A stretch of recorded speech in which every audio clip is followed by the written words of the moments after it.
Hello, everybody. We're going to get started here. I'd like to thank you all for attending EBSD for the EDS user, understanding the hows and whys of electron backscatter diffraction. Before we begin, a little bit of housekeeping stuff so we all on kind of on the same page. At the bottom, you're going to see the audience console, several widgets there. So if you have any questions during the webcast, go ahead and click on the Q&A widget and submit your questions. I'm going to try to answer these questions during the webcast. But if if you need a more full answer, I'll go ahead and answer those via email. One of the other things I want to keep in mind in this webinar is I have made it a little bit short on purpose because I want questions from you guys today. So feel free to ask questions, and again, I'll try to answer them during the webinar as they come up or as they're better fit into the structure of the webinar. Also, a copy of today's slide deck and some links are going to be in the additional resource box. So go ahead and feel free to use those. You can also expand the slide area by clicking on the maximize icon so it takes up more area. And of course, you can click and drag to make it bigger also. If you have any technical difficulties, please click on the help widget. And it has a little question mark icon and covers common technical issues. An on-demand version will also be available for this usually about 1 day afterwards. And it can be accessed using the same link that you guys here to begin with. So with all that, I'm going to go ahead and introduce myself and go ahead and start. So I'm Sean Wallace. I joined EDAX in 2015 as an application engineer specializing in EBSD. With that job also comes a lot of EDS work. I also have a strong background in instrumentation in general. I know EBSD, long-term electron microprobe user. ICP-MS is actually what my degree is in, and also things like computed tomography, so I know the 3D side. I've kind of taught people from all levels, literally from postdocs to undergrads to high school kids, and one of the reasons I came here to EDAX is to kind of continue that teaching, and that's kind of why we're here. My background again is I have a master's degree in geology from the University of South Carolina, and after I got that degree, I worked at the American Museum of Natural History as a scientific assistant in meteorites. How I'm using EBSD to better understand the solar system and things like that. When I'm not busy, of course, I'm doing fun things like hiking and being on rocks, just like what I like to do. I have one complaint about audio issues, so let me know if anybody else is having those. It might just be you have both the phone line and sometimes the computer can also do audio. I'm not entirely sure, so something to keep in mind. So let's go ahead and start. And I am going to start off with a poll. I'm asking you, why are you joining us here today? In general, I always want to know who my audience is. I think it's very, very important to understand again who you guys are. So I want to know if you guys have an EDS, but you're interested in EBSD. I want to know a little bit more about it and its applications. Some people haven't even heard of EBSD. It's one of the things. It's a relatively small scientific technique that's not very widespread yet, even though I think it should be, of course. And of course, I think there are a lot of you people who have an EDS system, you have EBSD, you kind of inherit the system, but you don't really know what it can do. And that's kind of why I'm here. So again, I think it's important to understand where you guys are coming from so I can kind of, make sure I'm talking at the right level, so to speak. So with that, go see what we have. There we go. It's kind of what I expected. Most of you guys are EDS users. You have access to an EBSD, but you really just need to know more about it. I think it's a very, very important thing. Again, EBSD is a different level from EDS if you just don't quite understand. You have to have a little bit more background knowledge to really understand what you're doing. And one of the things to definitely keep in mind, and that's why I'm doing this webinar. So again, it's good to see that it's kind of the audience I was aiming for, and we seem to have hit it. So thanks for joining us, because again, I'm always happy to go ahead and expand your guys' knowledge of what we're doing. So we all here, we pretty much all know EDS, and we know what does EDS do. So in the basics, EDS measures the energy of X-rays, the interaction volume, and we give a chemistry associated with those energies. But it just gives us that chemical data.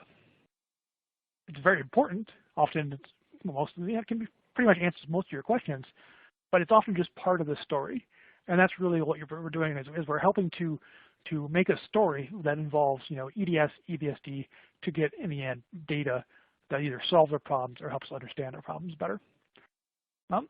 But this chemistry data doesn't really give good, true, what I call phase data, as a phase is both a distinct chemistry and a crystallographic structure.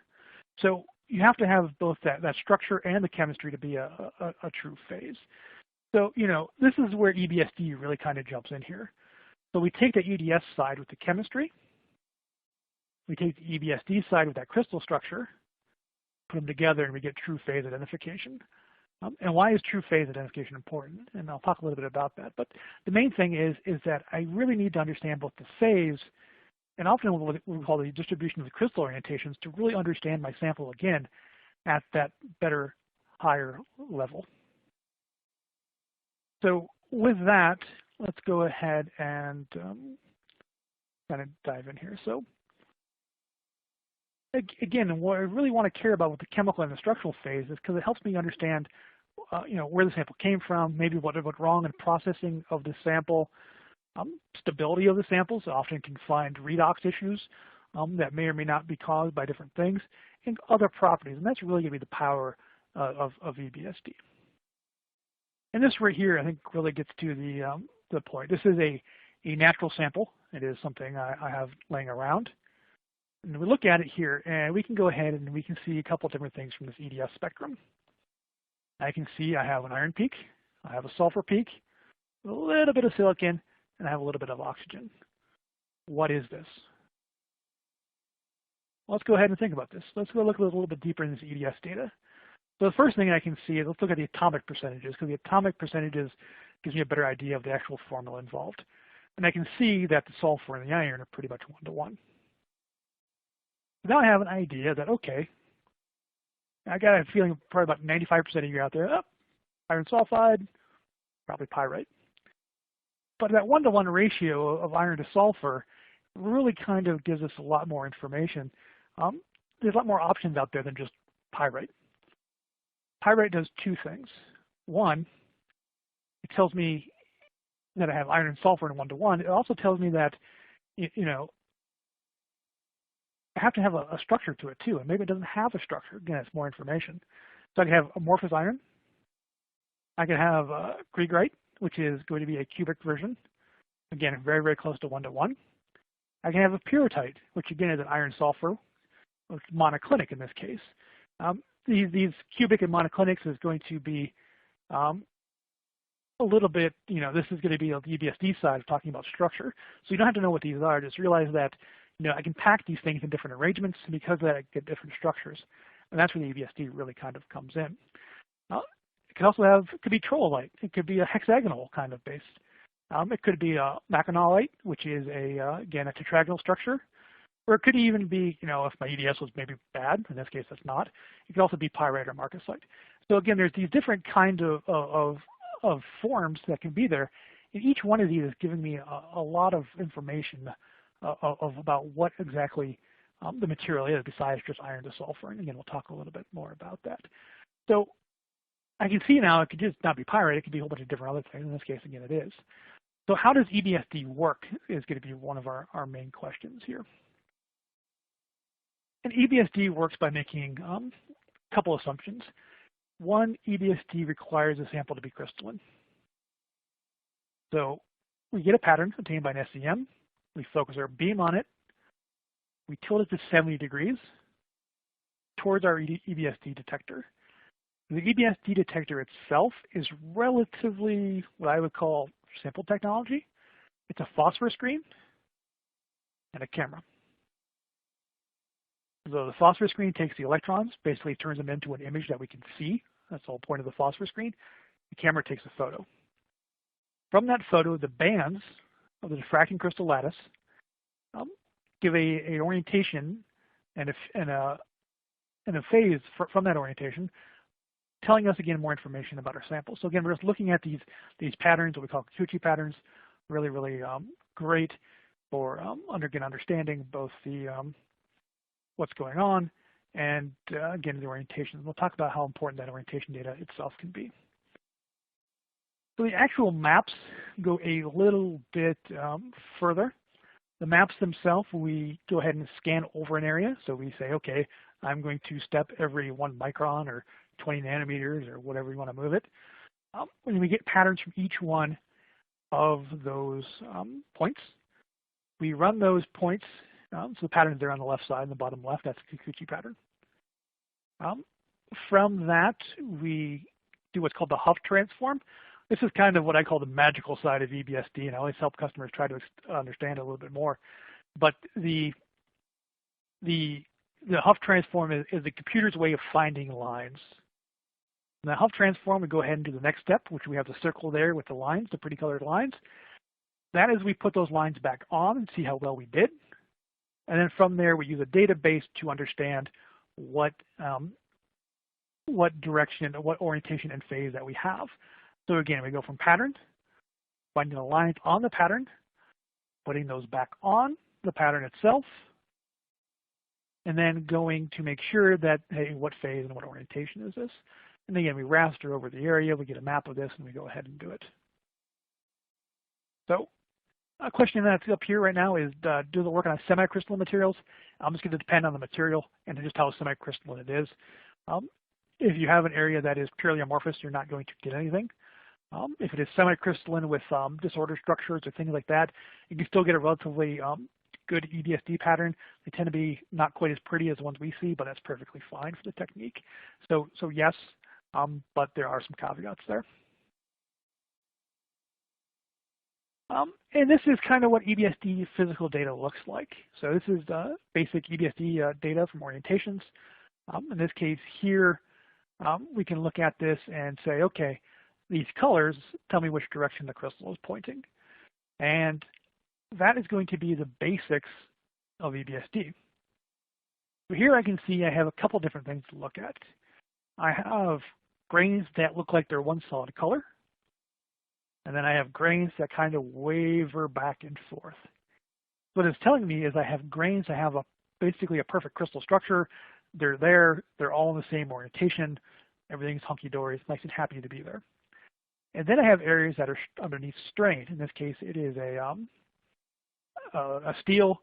So I can see if I look at the far left there, and you look at those cubes in that little line, either on the left or on the right side, you can see those cubes move a little bit. That's actually telling me that these areas in these crystals, the crystal orientations, are changing a little bit. So again, I'm looking at my data now that EDS would never even remotely tell me, hey, there's something going on in these grains. Some are strained, some are not. Again, it's telling me information. Now, why do these crystal orientations really matter? Why are they important in materials in general? And the big question there is going to be, the question of orientations and how it controls the material properties. So most material properties are anisotropic. Very few materials are isotropic in nature, meaning they're the strengths of things tend to vary depending on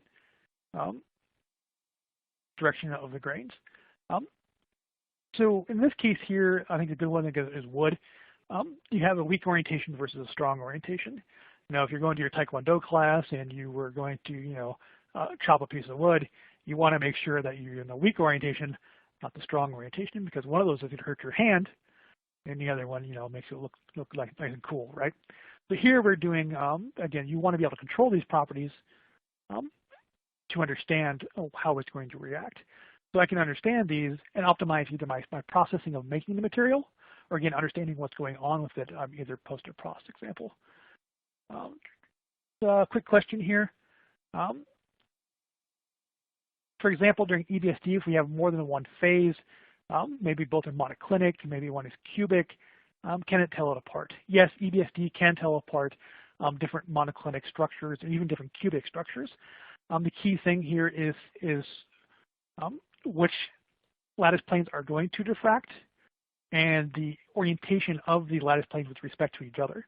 So if I have a cubic material and the lattice parameters are exactly the same and the atoms are all in exactly the same spot, you're not going to be able to see any difference in EBSD data. But if you have two like monoclinics, often the lattice parameters are much, much different. Very, very easy to see. Even if you have, again, lattice parameters really close even in cubic systems, you can still relatively see even small changes in that. So again, don't need to it's not just picking a phase or a crystal system, say monoclinic or cubic. I can differentiate between cubics and monoclinics. So again, a very, very good question. Question is about, can EBSD see the difference between space groups? I would consider that probably a little bit further advanced than I want to go to in this talk, but kind of, sort of. And again, I think that's probably more of an email question, so I'll get back to that one. So yes, orientations do matter. And these orientations, again, control different kinds of properties. And there's a whole bunch of these different properties that you can really kind of think about of EBSD having an effect on. You can have electrical conductivity, thermal conductivity, crystal growing off of existing orientations. So if I have a substrate, I can inherit that on my next level material. Catalyst, again, if I have certain things available or not available to either bind or not bind on. Modes of failure. If something is going to, have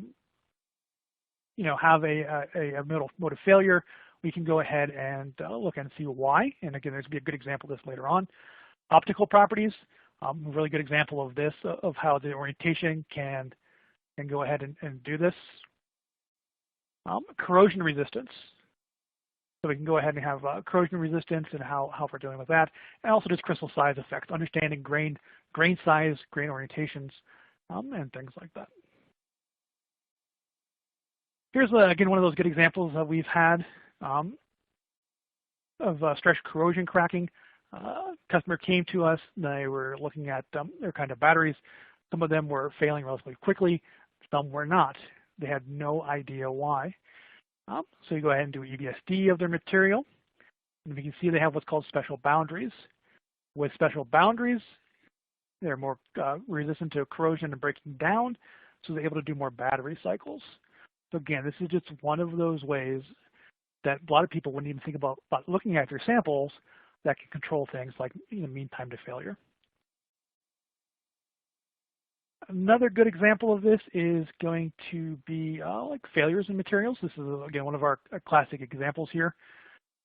This is carabiners. We are looking at materials that in a high stress environment, cracking behavior is definitely a particular interest to the end user because nobody wants to, have a failure in the field when you're hanging from the side of a mountain. So the goal here is really to maximize the strength of the material and minimize the weight. But the way each manufacturer does this is unique to the manufacturer, and we actually can see this in the EBSD data.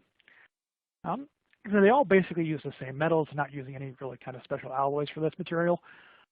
And of course, the material itself is relatively homogeneous. It's just the same material. There's no weird carbide phases.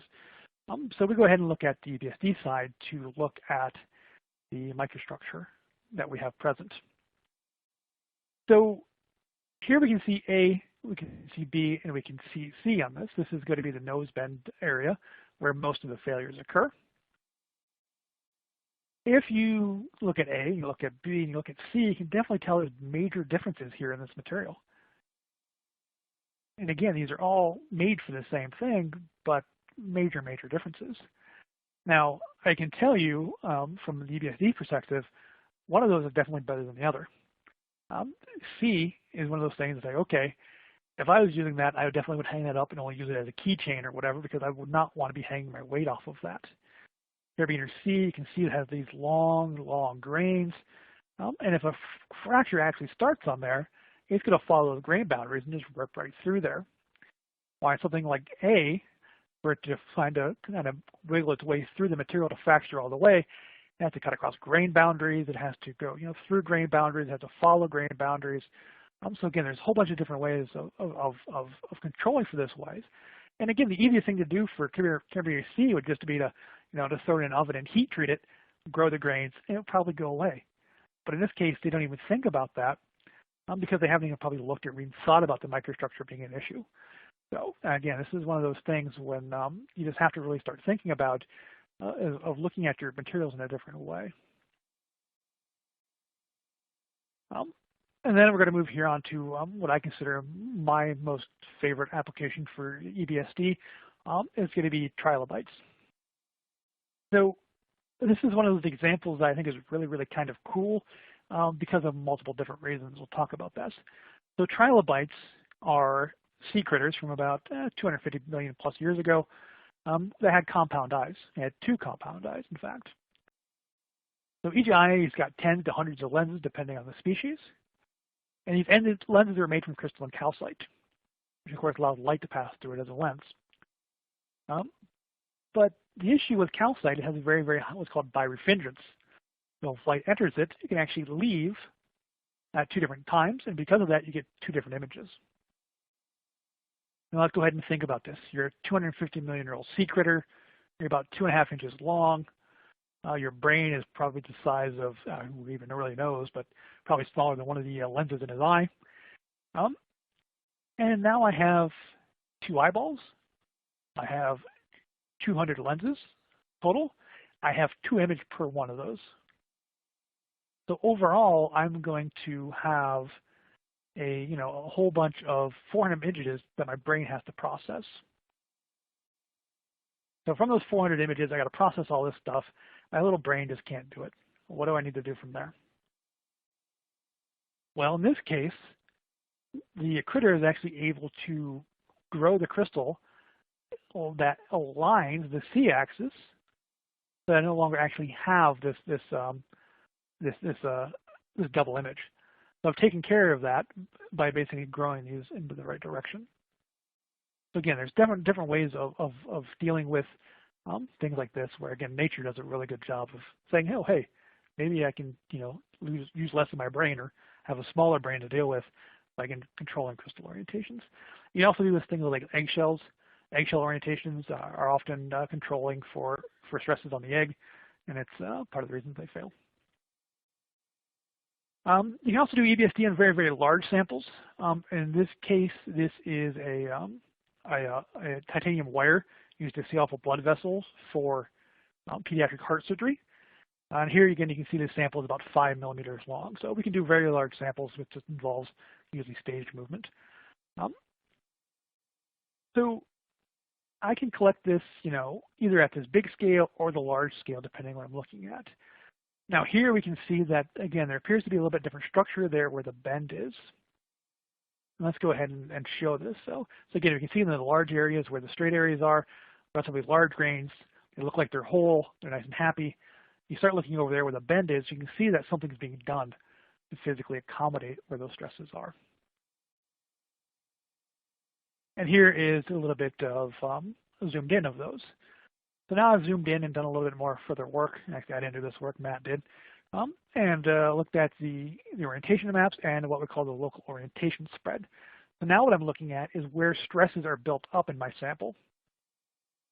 Or actually strain, where strain is built up in my sample. So by looking at these local orientations at high precisions, I can actually visualize this plastic strain. This helps me understand what physically is going on inside the sample when we go ahead and when we want bed, in this case, clamped an artery. We don't want it to fail, right? Especially for pediatric heart surgery. So we have to make sure we understand is, can this material deal with this kind of strain? How does it actually accommodate this strain?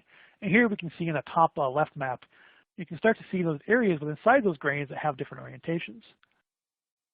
Now on the inside, on the right side there, we have compression twins. So these twins, they were basically accommodating that stress by deforming the material and forming what we call twins. Now on the outside, you can see we actually have extensional features. So there I have basically making more volume. So to accommodate that volume, I deform in a different way. And again, we can see that is much, much different than the material on the bottom left, where I have these big giant grains. There are some what we call twins, those little color changes inside of the grains. But again, I can see these are whole grains. There's no stresses inside of them, no strain inside of them. They're nice and happy. And you actually can visualize that even better on the right here, which we call local orientation spread. Again, this looks at the local area and says, okay, what are we going to be doing?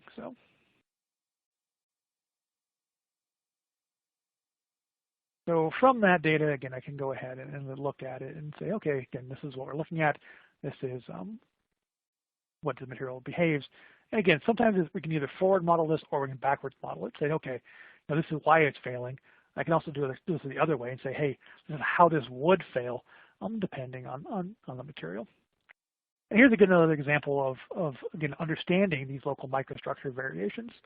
This is an extruded aluminum, and we can see there's major differences in grain size from the center to the outside.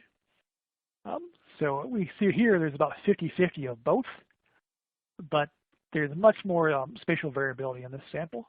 So again, this is a nice thing about being able to do large samples. I can see both the inside and the outside and get spatially specific orientation measurements.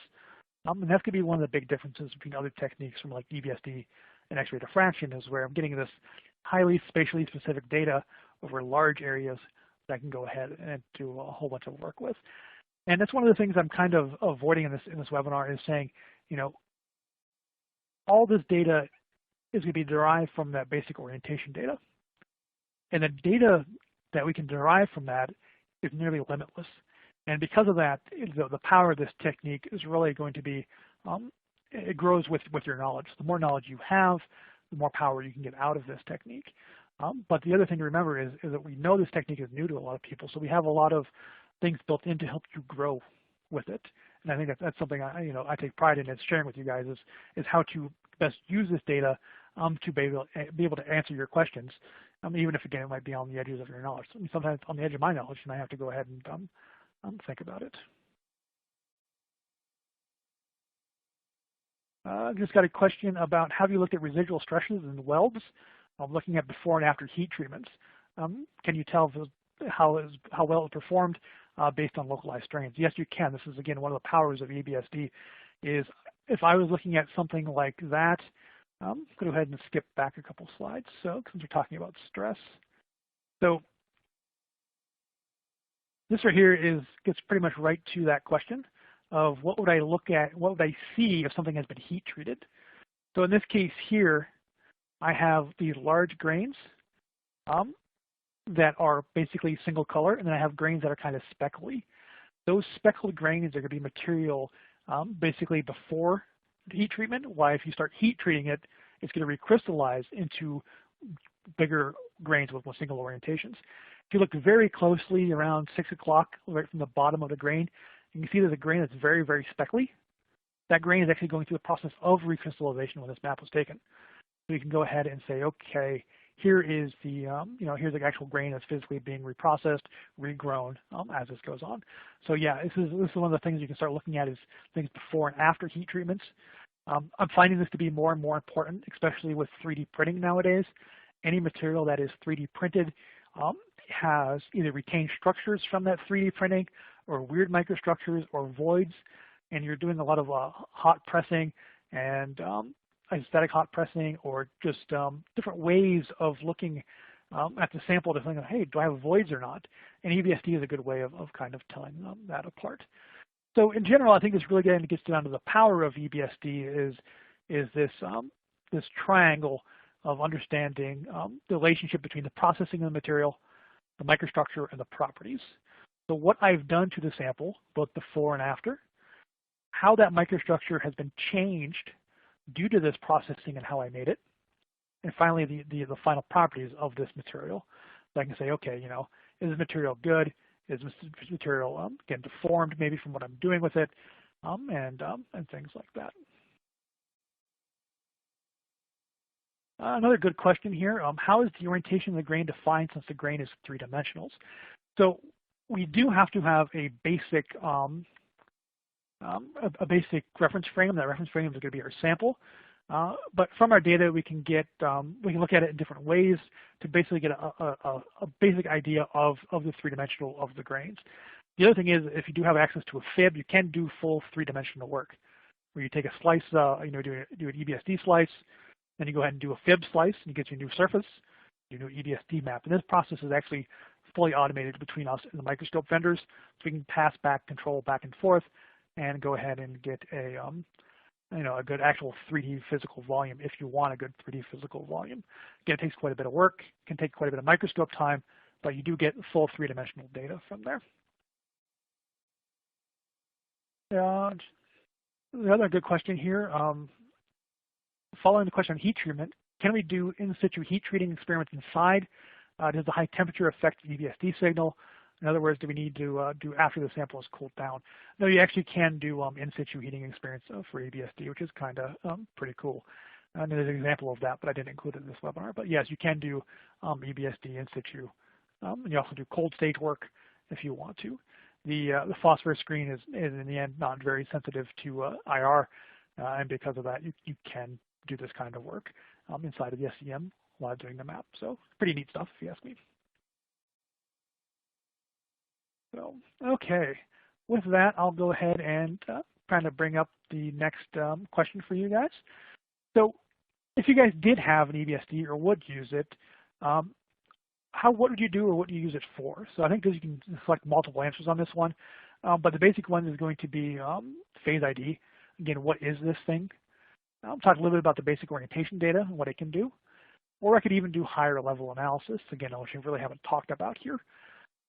But of course, there's the thing as maybe I don't still see a need for the use for the EBSD, or maybe you're not sure, but you're starting to see the power of it in general. So you guys go ahead and do that. Question here is on the heat treatment, which you guys seem to be interested in. What is the upper bound on temperature? I'm not sure on the top of my head, and I can go ahead and follow up with that. Do you need any sort of special sample preparation?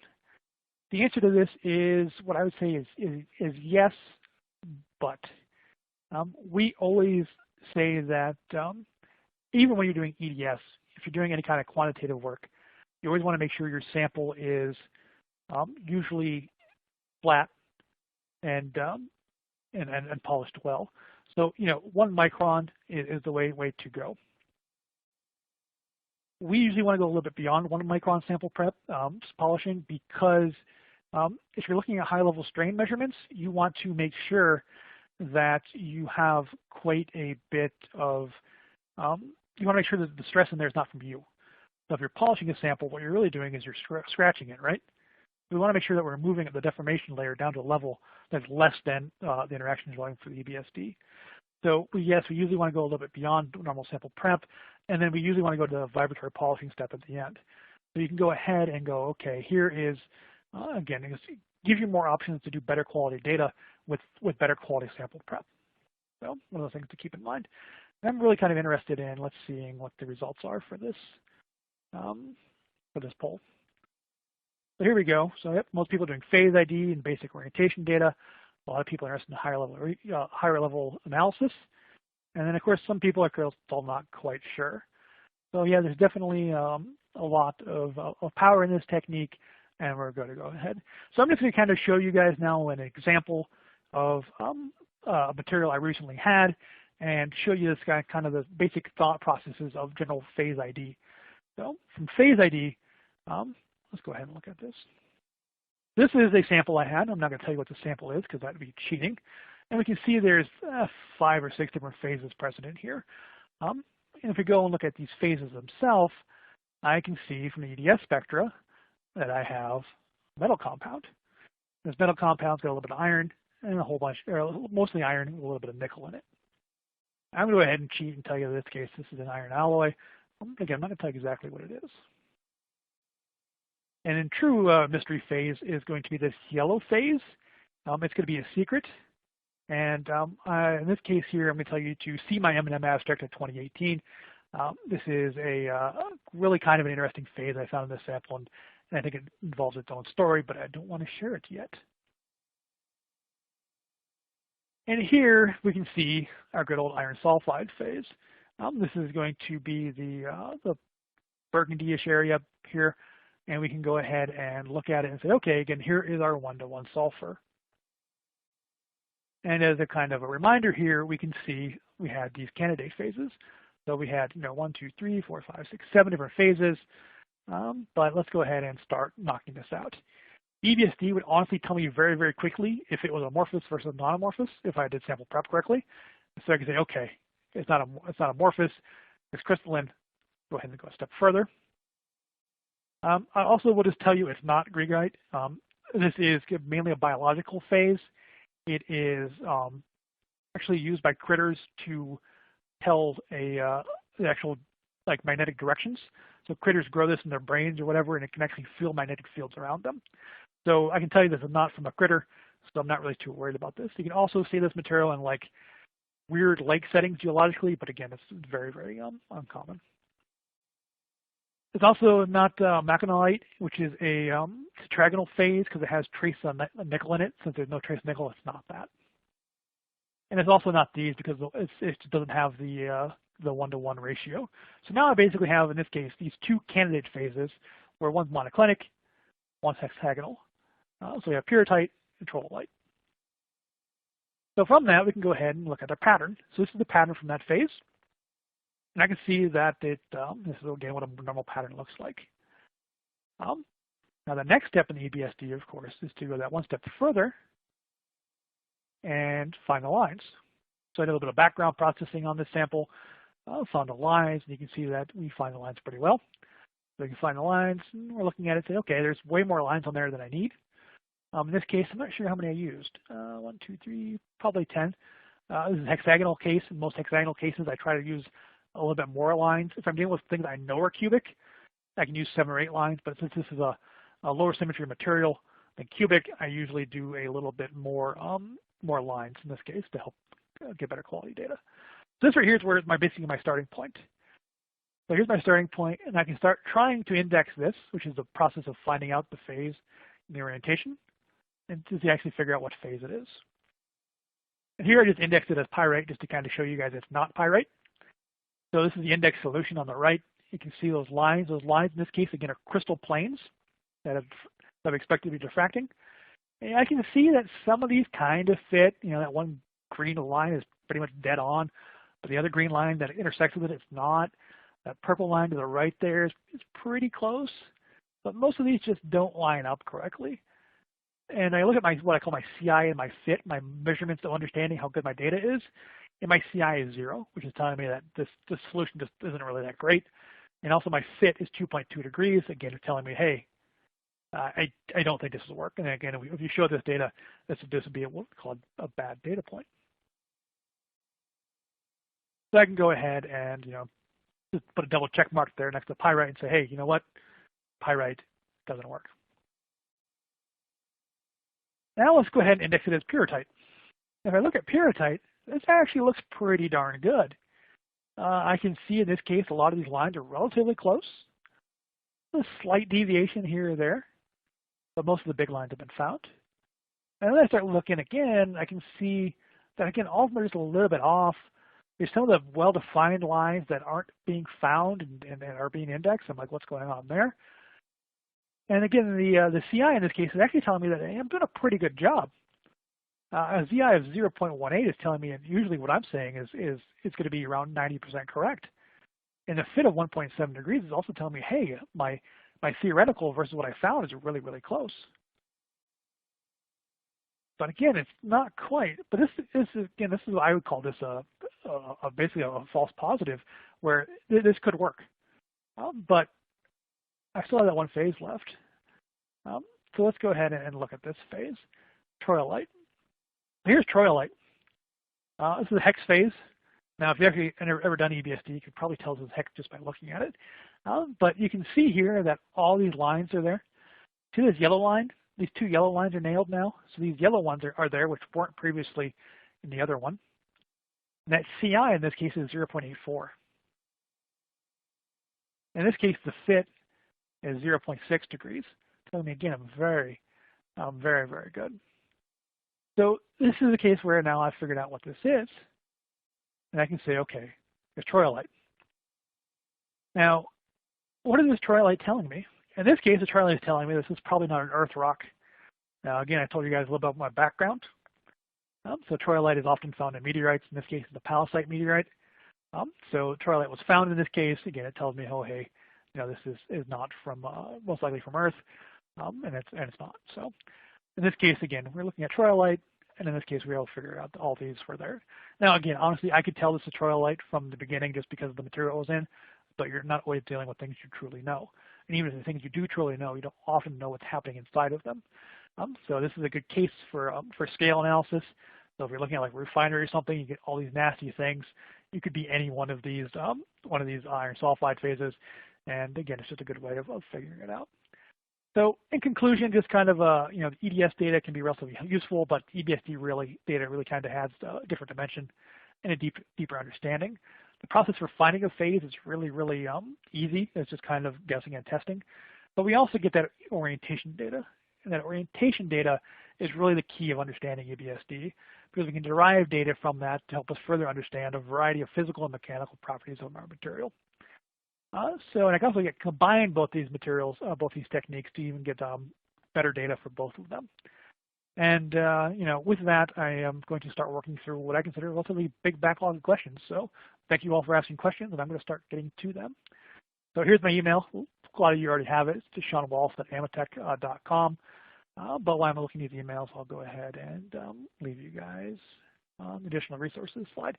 So again, I'm just going to be working through these questions. So let's get started here. I'm going to start right at the top. So what is the smallest crystal that EBSD can resolve? I work with very fine-grained metals. So the interaction volume for EBSD is relatively small. And the interaction volume is on the order of tens of nanometers for what we call traditional EBSD. So for traditional EBSD, your resolution can be 10 to 20-ish nanometers relatively easily. So anything on that order, we can get okay-ish. If you start getting smaller than 20 or 30 nanometers, then you can start running into issues with traditional EBSD. Traditional EBSD, again, is the sample tilted with a normal sample. You do what's called transmission EBSD, where you thin the sample so it's actually electron transparent, and doing that increases your resolution down to the sub 10 nanometer grain size. So if you're looking at 50 or 10 nanometer grains, you're perfectly fine for EBSD, but it is also going to be microscope dependent. So you can't do grains that small usually with a tungsten-based system. You have to make sure you have a field emission for that kind of thing. Next question here is a little bit about CI. How do you tell if the low CI is due to poor pattern quality or poorly optimized HUF versus not having the correct phase selected? This is actually a very good question. Even with poor pattern quality, so in general, we always want to make sure we have the best pattern quality possible. So if we can do additional sample prep work, that would be the first step.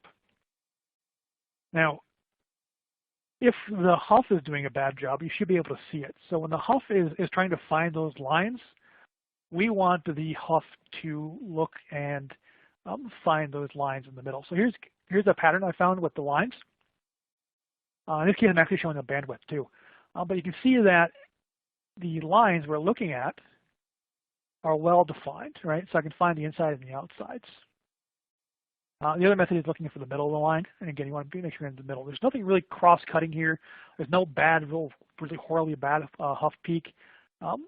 This is kind of actually a really good EBSD pattern. You don't need anything near this quality for the HUF to do a good job. And that's just going to be sort of part of the issue is if your pattern quality is bad enough, you really can't tell if the HUF is the issue or they're not. So this is where you have to either trust your knowledge itself or to trust the HUF. And I can tell you that the HUF does a really good job in finding lines that you as a human can't see. And I did that in one of my other webinars recently where I showed you that stepping the camera all the way down to 18 by 18 binning, the HUF is still able to find the lines. So you're basically turning your camera basically into a very pixelated thing and you're still able to do the job. Now, the big thing I usually tell if I don't have the phase selected is that CI tends to be really low. I also have lines that are way off in the middle of nowhere because the reflector list is wrong, and I consider that a little bit more of an advanced kind of an advanced technique. I've got a question here about EBSD cleanup. I'll go ahead and answer that offline, and the answer is yes. For most work, we do have a standard procedure, and I'll go ahead and forward you information on that.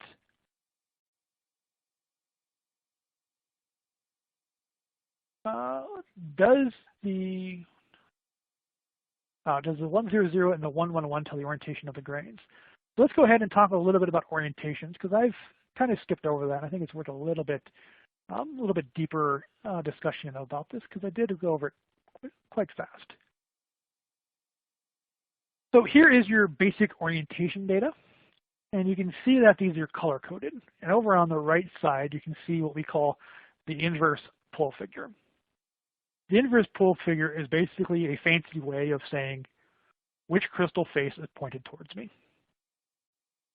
And if we start looking at this sample, I believe I had the foresight to strategically choose some grains here. If not, we'll find out. If I go ahead and if I look at this purplish, bluish sky up here in the top left corner, I can see that there's a crystal point. The point of it is kind of pointing towards me. That is going to be the 111 phase, the 111 side over here. And you can see that over here on the right side with the inverse pole figure. It says 111. So again, this is telling me that the crystal direction pointing towards me is the pointy part. If I start looking at these greenish grains, there's two green grains over here on the right side, I can see that the edge of this crystal, see how that crystal edge is kind of like looking towards me in both of these? That is going to be the 100 side. And if it's flat, like the pinkish reddish guys on the top and the bottom here, that is going to be the 001. So this is going to tell me, again, what is pointing towards me, and again, the basic dwarf crystal orientation. And you guys are actually asking a lot of really good questions.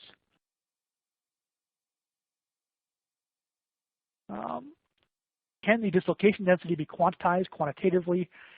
Yes, you can do what's called GNDs, which is geometrically necessary dislocations. So we don't actually physically measure this. You go ahead and look at, you can go ahead and actually say, okay, if I have this much changes in my orientations, how much dislocations do I need to accommodate this kind of stuff? So yes, you can do quantitative dislocation density things.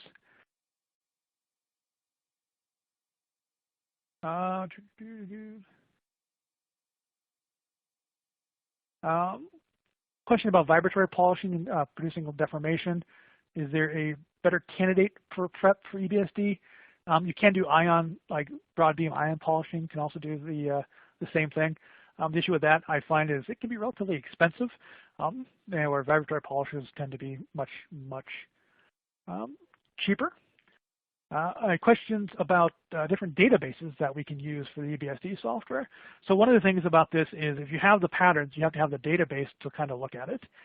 Internally, we have a pretty good database that we've built up over years and years, and it contains, for most people, it contains most materials. Now, the other databases out there are going to be the ICDD. It is very, very thorough in most of its materials, especially geological. It's got pretty much everything in it. So the ICDD is definitely an option. The other ones that exist are going to be like the ICSD and the American Mineralogy Crystal Structure Database. So between all of those, I've never really had the issue of truly getting a blank of actually saying, hey, here is what we here's what I'm trying to find. So the databases exist, and they're relatively easy to use. A question about backgrounds. I'll answer that offline. So, yeah.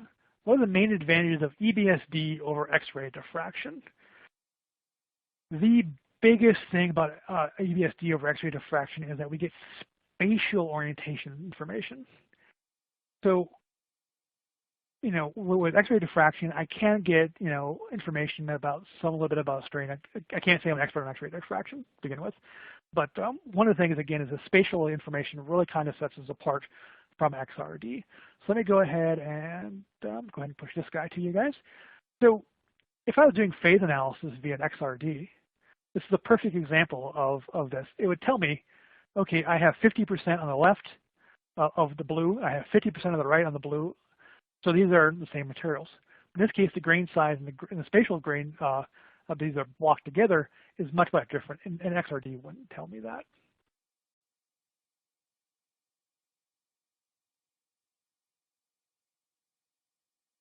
Can EBSD see the difference between ferrite and martensite? Yes, you can see the difference between ferrite, martensite, and austenite. It's a little bit tricky, but it definitely can be done, and I recently just did it for another customer of ours. So we can also look at retained austenite if that's an issue. So there are different ways of pulling this data apart. Ferrite and martensite can be a little bit tricky, and requires, again, usually a little bit of finesse, so to speak, It's not a simple one button push and saying, okay, here's a great example, but definitely can help you there. Which goes to the next question: is it useful for retained austenite determination? Yes. Yes, you can find retained austenite determinations. It usually requires a little bit more work because retained austenite can be rather inhomogeneous, so you usually have to do a couple different areas. But yes, retained austenite is really nothing special about doing it. You can definitely do retained austenite. Upper bound of temperature, yeah, I don't know that. Again, I'll get back to you. Again, these are really, really good questions.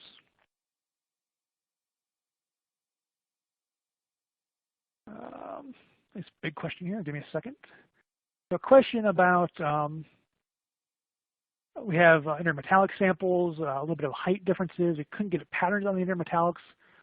Could this be caused by the height difference? Yes and no. Often if you have intermetallics, the intermetallics can be either much, much softer than the material around them, and because of that, they don't prep quite the same. So often it requires you being a little bit more careful on the sample prep to get the intermetallic phases out. If height is a difference, it can be a shadowing effect, which is usually pretty obvious. You usually tell that by using what we call survey mode to kind of like go around the beam. And again, you can actually physically see the shadows caused by it. And that's not the sample not diffracting. That's the sample being blocked by the height of the material. Okay. Why do I get a better EBSD pattern as I finish the polish on colloidal silica? This is because colloidal silica is doing a different thing than polishing is. When you polish a sample, what you're doing is you're using a harder material to scratch it. So if I'm using, a hard material and I'm scratching something, let's say I'm using a 1 micron powder, I'm actually scratching it on the 1 micron scale, right? When I'm doing that, I'm actually both removing material and I'm deforming the material underneath. Colloidal silica is doing what's called a chemical mechanical polish. So the colloidal silica is essentially attacking both chemically and mechanically to remove that deformation. So if I have that deformation removed by me from that, I get crisper, clearer patterns. So that's kind of the key there. Does EBSD work well for semi-crystalline materials? I kind of answered that again during the webinar, but the semi-crystallines work in general, depending just on what scale they are, crystalline or not semi-crystalline. If the interaction volume area is basically distorted versus itself, the pattern gets a little bit fuzzier. I don't think I have an example of the patterns here. No, I don't. But you really can see the semi-crystallinity causing a loss in pattern quality physically, and you can see that in what we call IQ maps, which is image quality, which is telling me again how much I have in differences. Attaining a grain map using EBSD, what is an acceptable hit rate? Basically saying, hey, how much of my data is good versus how much of my data is bad. In general, for most materials, I would say, again, depending on the materials, you should be able to almost get everything to 100%. Our indexing method is very, very good at doing that, but that's going to assume a perfect sample. If your sample is deformed or scratched, that's going to lower your hit rate. So all that material is going to lower your data quality. Now, when you're doing this kind of grain map work, what you should be doing is what we call cleanup. And a cleanup procedure is different ways of processing your data to get better derivative data from it. So if I'm looking at a grain map and something isn't right, I can say, okay, why isn't it right? And then I can start partitioning my data based on different factors. I can then either get rid of the bad data and rebuild that bad data in different ways. So I would say one acceptable hit rate depends on both the sample and the material. But again, even with that, you should be able to get a good data set based on that material. And it doesn't really matter what the material is.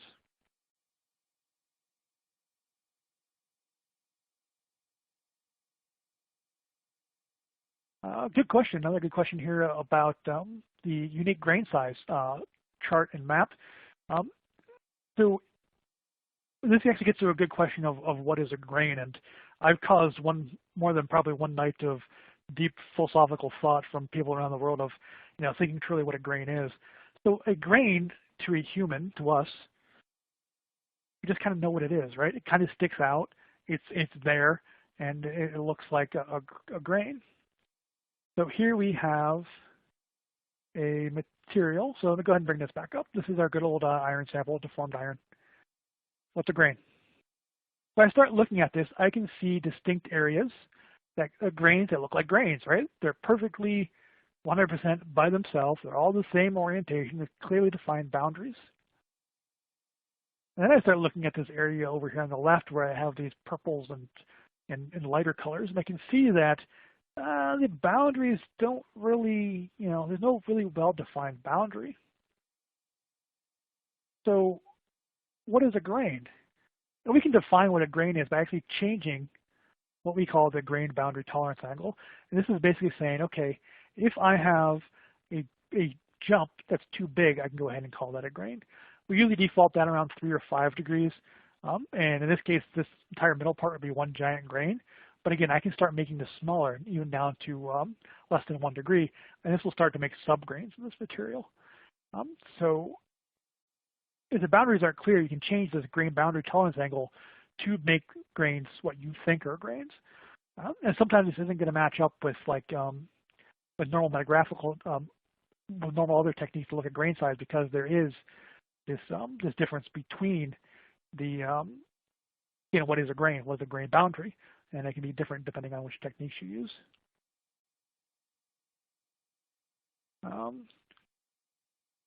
Another good question about EBSD. So I'm getting a question here about backgrounds. It's a little bit outside of what I would consider the main purpose of this webinar, but backgrounds are important for EBSD. Let me go ahead and bring up the EBSD pattern for you guys.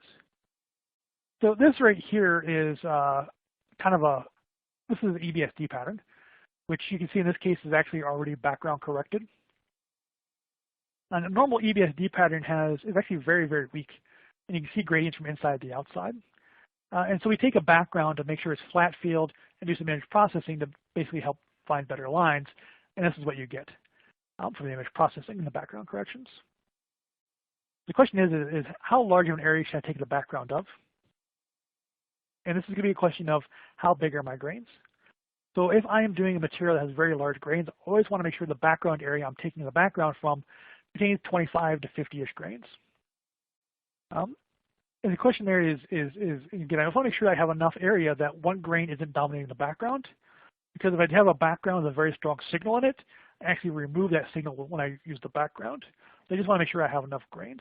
The other thing to be careful about when doing backgrounds is to make sure you're not on the edges of samples or on the epoxy itself, because those can put artifacts into your background themselves.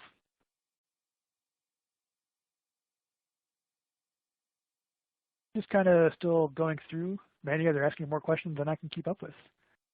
So, can qualitative analysis be carried out on grain size? Yes. We have many different methods of looking at grain sizes, grain shapes, grain orientations, angle axes to see, again, if something has a preferred orientation of the actual grain size itself. We have ASTM measurements. There's like 7 different kinds of grain sizes that we can measure. So yes, there's definitely quite a few ways of doing quantitative analysis on there. Man, yeah, you guys are asking a lot of good questions. How is the confidence index in fit calculated? So the confidence index is what we call a measure of uniqueness. The measure of uniqueness is going to be between basically our first and second solution versus the total amount of solutions that we have. So usually confidence index is around 0.1, which is going to be the difference of, let's say 10 solutions versus 9 solutions out of total of 10 solutions. So, 10 minus 9 is 1 over 10. So just a difference of 1 vote gives us about 90% confidence that we're right. And the fit calculation is the difference between the theoretical, what the Huff found, and what the actual physical indexing result is. So here you can see that this has a very high fit. So we're basically seeing how well this Huff lines compare to the colored lines. And if I thought ahead, I would have put these over top of each other, but I didn't. So here we can see that the, again, there's a very, very large mismatch here, and because of that, the fit is high. And if we go to the actual solution, which is this guy, you guys will see here in a second, you can see it has a low fit of about 0.6 degrees. It's fitting pretty darn well. It has a very, very high CI. So again, CI is a measure of uniqueness. The fit is basically the theoretical, what the Huff found versus what the index solution found, the difference between those. So with that, it is 12 o'clock. I actually have, like, you guys have asked 20 more questions I have in here. So again, these are all very, very good questions, and I'd love to get to them, but I'm also sure some of you guys probably want lunch. Also a very large international crowd here today, so you probably just want to go home. So with that, I'm going to go ahead and stop. Again, with these questions that are outstanding, I'll go ahead and answer them in email hopefully next week. So I don't want to make any too big of promises there, but I hope to answer them next week. I hope you guys have found this webinar both useful and to see both the power of EBSD, and I hope to, again, answer your questions that you have currently open. And with that, we can, again, keep this conversation open, because, again, it's a very, very powerful technique for you EDS users, and I would love to, again, help you guys understand it and use it in the near future. So with that, I bid you all adieu, and I hope to see you again at our next webinar.